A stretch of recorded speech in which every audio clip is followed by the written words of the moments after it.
Ready to go? You bet. Born ready. My fellow Australians, this morning I visited the Governor-General and Her Excellency has accepted my advice that an election be held on Saturday, 3rd of May 2025. Over the last few years, the world has thrown a lot at Australia. In uncertain times, we cannot decide the challenges that we will face, but we can determine how we respond. Our government has chosen to face global challenges the Australian way, helping people under cost of living pressure while building for the future. Because of the strength and resilience that our people have shown, Australia is turning the corner. Now, on the 3rd of May, you choose the way forward. Your vote has never been more important, and your choice has never been more clear. This election is a choice between Labor's plan to keep building or Peter Dutton's promise to cut. That is the choice. That is your choice. Your job, your wages, your child's education, and importantly as well, this thing here, your Medicare card, they're all in your hands, because only Labor has the plan to make you better off over the next 3 years. Only Labor is acting on the cost of living. Only a vote for Labor will keep your wages growing. Take 20% off your student debt and cut taxes again and again for every taxpayer next year and the year after. Our top-up tax cuts will mean an average tax cut of more than $2,500. And only a vote for Labor is a vote for stronger Medicare, the biggest ever investment in bulk billing for all Australians, so you can see a GP for free wherever you live. Cheaper medicines, capping the cost of a PBS script to no more than $25, the same price that it was back in 2004. Freezing the cost for pensioners and concession card holders to just $7.70 right to the end of the decade. 50 new Medicare urgent care clinics on top of the 87 we've already got up and running. Labor's positive plan means taking another $150 off your power bill, better and cheaper childcare for every family, and fair funding for every school, public and private. Making free TAFE permanent, creating greater opportunity for women, not as an add-on or an afterthought, but as a fundamental economic and social priority. Building Australia's future is about training more tradies to build more homes and helping more young Australians to buy a home. Meeting the challenge of climate change by seizing the opportunity of renewable energy and the transition. Building Australia's defence and security and rebuilding our relationships to keep us safe at home, secure in our region and respected in the world. And at a time where it's never been more important for Australia to stand on our own 2 feet. Only Labor is building an economy where we make more things here. An economy defined by fair wages for hard work, where people earn more and keep more of what they earn. The biggest risk to all of this is not what's happening elsewhere in the world. The biggest risk to Australia's future going back to the failures of the past, the tax increases and cuts to services that Peter Dutton and the Liberal Party want to lock in.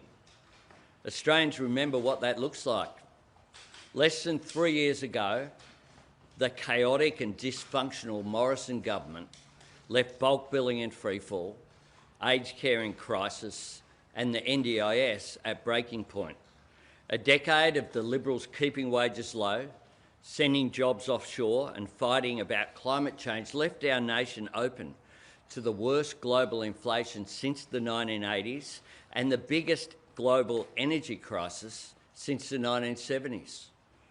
As I said at the time, it was always going to take more than 3 years to clean up 10 years of mess.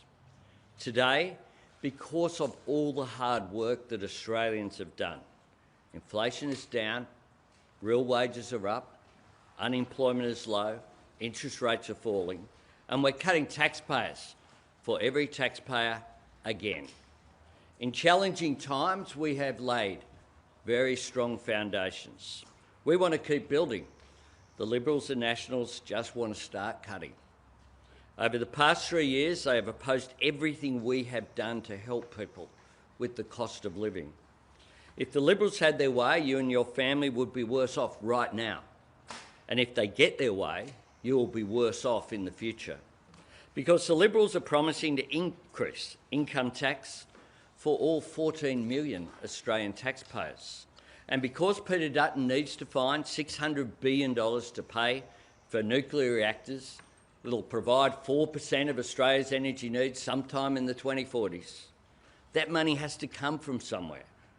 Everything in Peter Dutton's record tells us that he will start by cutting Medicare, and he won't stop there. He will cut everything except your taxes.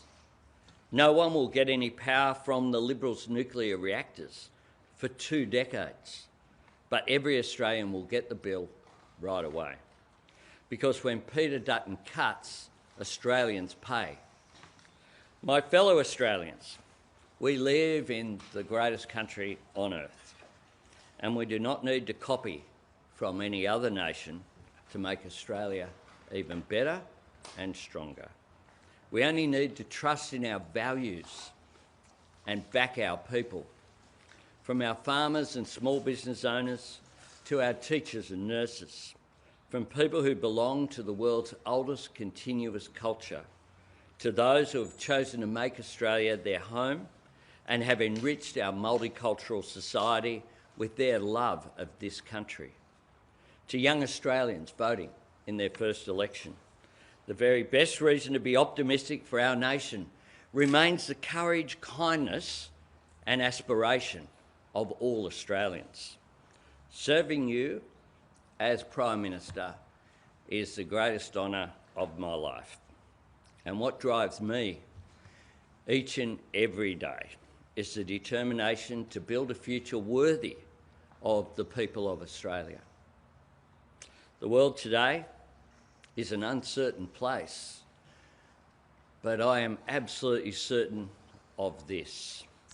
Now is not the time for cutting and wrecking, for aiming low, punching down, or looking back.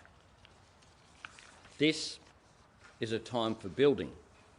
Building on our nation's strengths, building our security and prosperity for ourselves, building an Australia where no one is held back and no one is left behind. At this election, I'm asking for the support of the Australian people to keep building on the hard work that we have done and the strong foundations that we have laid. I'm asking you to vote Labor so we can keep building Australia's future together. Thanks very much. Prime Minister. Whoa. We'll go to Phil. Sorry to raise this so early, but is it still your starting point for this campaign, given your thin majority, that there will be no deals in the event you are reduced to a minority government? Yes, I intend to lead a majority government. Prime Minister.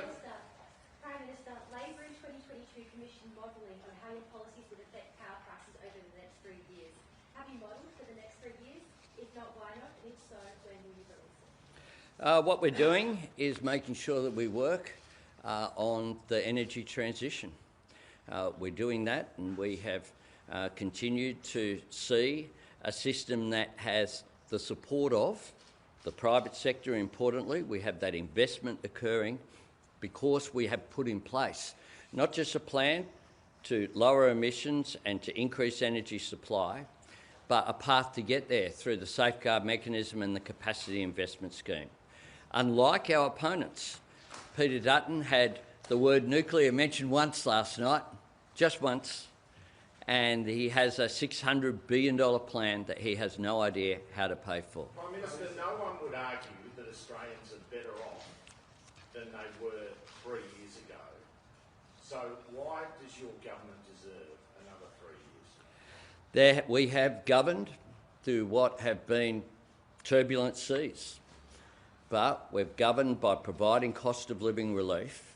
If Peter Dutton had had his way and his opposition to our cost of living measures had been put in place, Australians today would be $7,200 worse off on average. He has no plans for cost of living relief going forward. Last night, all we saw was a very dark speech, a negative speech. We had no plans except for jacking up taxes for all 14 million Australians. Latika. If you Labor wins a second term, is it your intention to serve a full term after Prime Minister? Yes. Prime Minister, why is reserving East Coast gas a bad idea? And is the AWU wrong to have pushed your government to have done this when you had power, in power?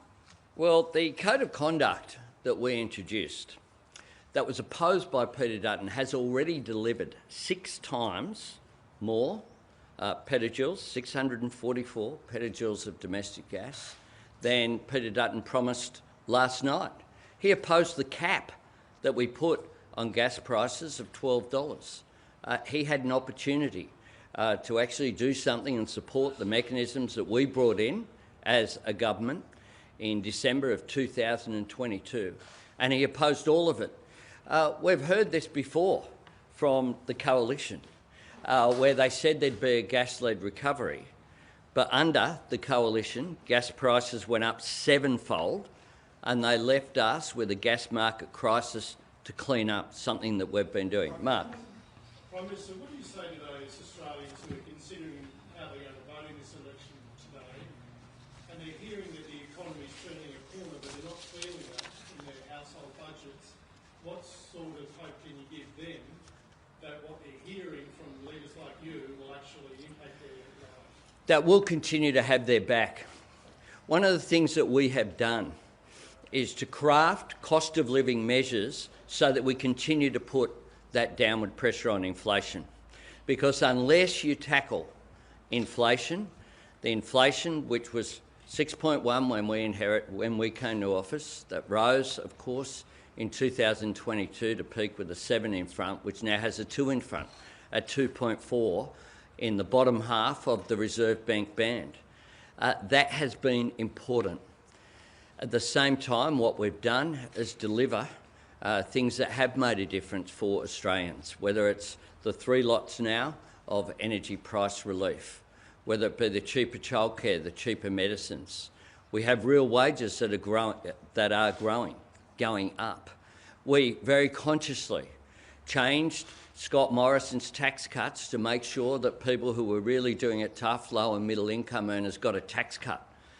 People under $45,000 wouldn't have got a single dollar from the former tax cuts. We intervened, a difficult decision, went to the National Press Club, owned it, went out and sold it, and now we will deliver, including for those people on that first marginal tax rate, not 1 but a further 2 tax cuts. Peter Dutton has promised to actually bring into this parliament legislation to increase the taxes of all 14 million Australians. We know that people have been doing it tough. That's why we have acted. Peter Dutton has opposed every single one of those cost of living measures. Ash. Prime Minister, Peter Dutton will go around the country asking people, do you feel better off than you did 3 years ago? And do you concede that most people are going to say no? What we will be saying very clearly is that people would be $7,200 worse off if Peter Dutton had had his way. There wouldn't have been cheaper medicines, no cheaper childcare, no energy bill relief, no tax cuts for people on low incomes, and Middle Australia would not have been the great beneficiaries of our tax cuts. Real wages would not have been growing. We want people to earn more and to keep more of what they earn. On the first, on people earning more, Peter Dutton is going into this election saying he will abolish same job, same pay.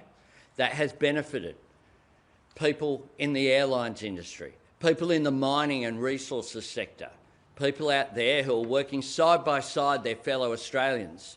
But because of manipulations, some earning up to, I've met a woman who is now earning $34,000 more a year because someone working in the mining sector in the Hunter Valley, because of same job, same pay. The definition of casuals has been changed so that that can't be manipulated and people can't be denied their superannuation and their entitlements. Well. David. In your opening remarks, you said that Australia is a great country, doesn't need to borrow ideas from other countries. Is that a way of suggesting that Peter Dutton is copying ideas from Donald Trump? Well, people will make their own judgments, of course, but people will have a look at the mass sackings of public servants and wonder, how is it?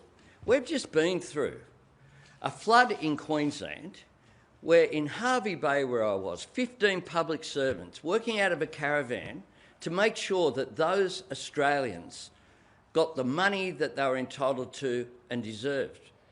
They're gone under Peter Dutton.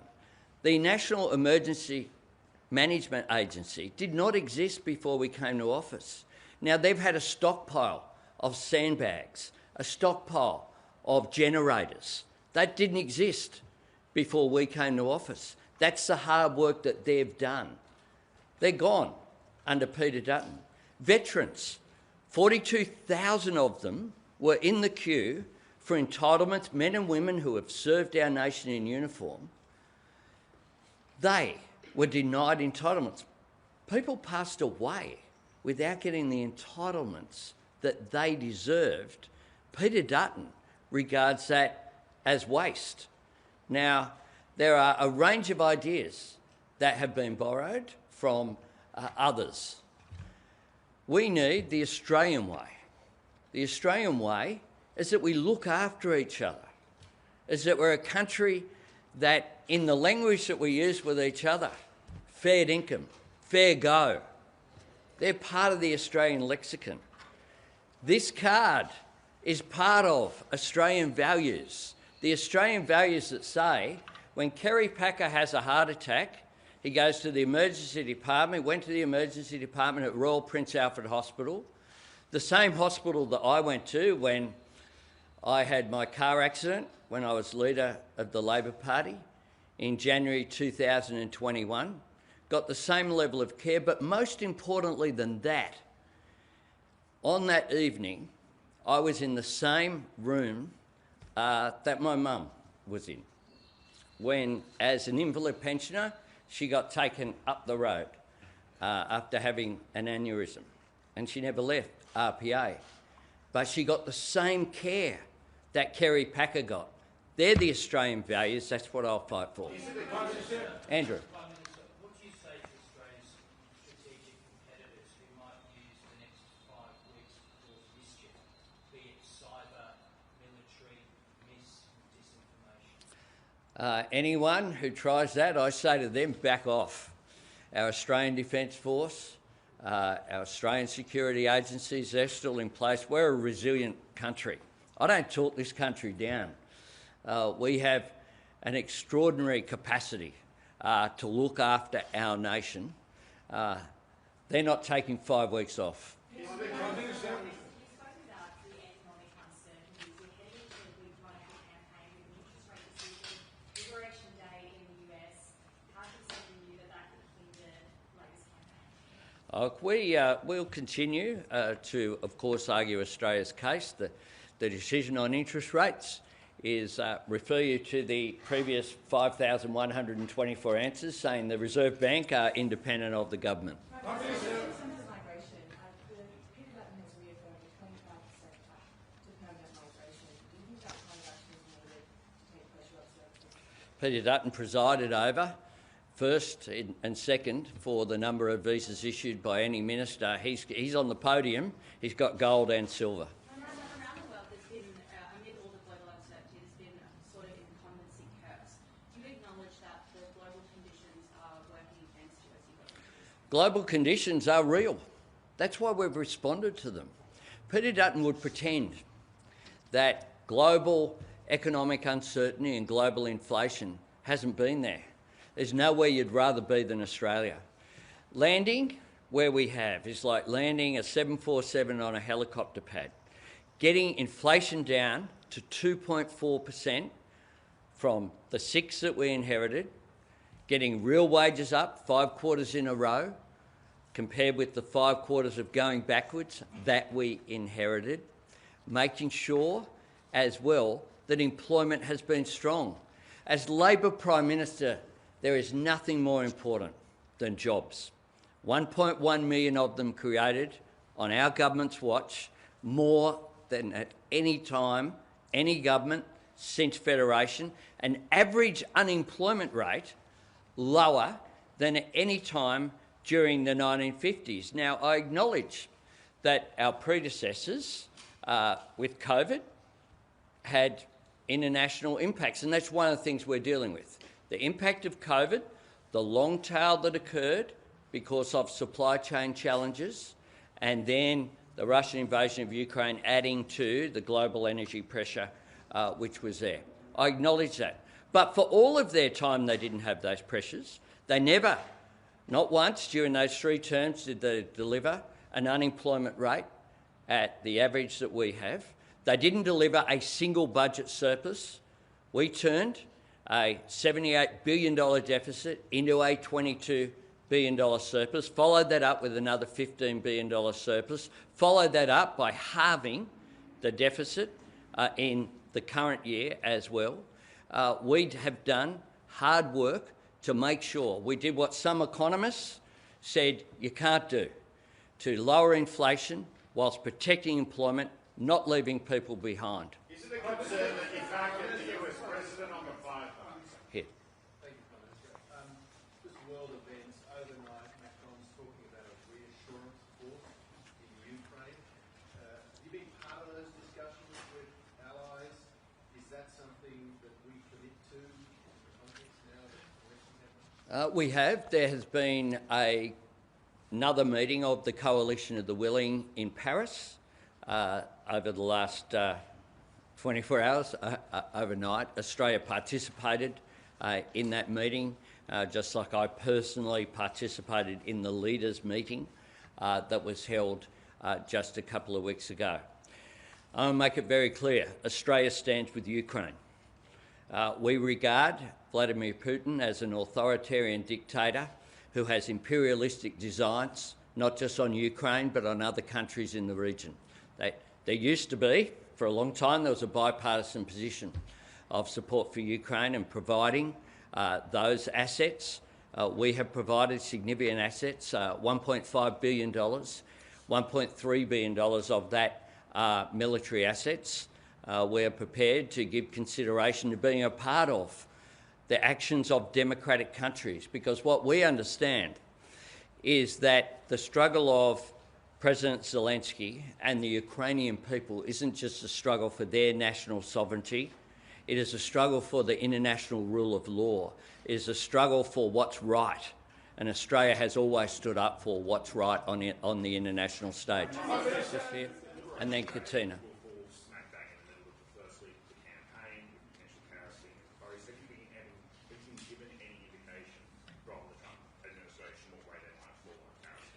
We have been engaging on a daily basis with the administration. I received another briefing this morning. We'll continue to engage constructively in Australia's national interest. Your opening remarks about the risk of your opponents, and you've mentioned them a lot more times since. Are Australians in for 5 weeks of a great big scare campaign? Peter Dutton last night gave a budget reply that was all about fear. It was all about fear. What I want is a campaign that's about policy substance, that's about hope and optimism for our country. I'm optimistic about Australia. That's one of the big distinctions in this campaign. I think we are the best country on earth. I'm so proud to lead this country. The greatest honour of my life is being here in Australia, but it's also when I walk into a G20 meeting, I know that Australia has that fair ethos of looking after each other. People know that too. We have that reputation. We punch way above our weight. Look at the relationships that we've been able to repair and compare it with what it was when I came to office, where we're in the Nordic corner at global climate conferences, at G20 meetings in our region, in ASEAN. I've hosted every ASEAN leader here in Australia last year.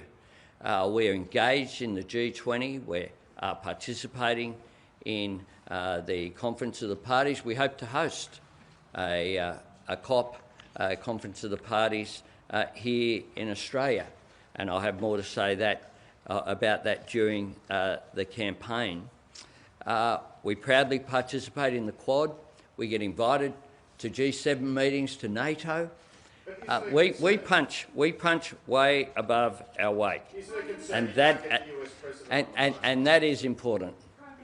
Everyone gets one. Just on the tariff issue, have you made any requests for a phone conversation with President Trump, and what's the status if so? And just given that it will be occurring while the government's in caretaker mode, what kinds of briefings would Peter Dutton potentially get in relation to that? Well, it'd be nice if Peter Dutton accepted the offer of briefings. In recent times, there's been a few he's missed, which has enabled him to continue to not talk about facts.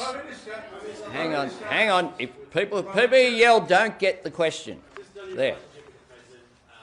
Prime Minister, you've invited Donald Trump to visit Australia. You still haven't been able to get him on the phone again.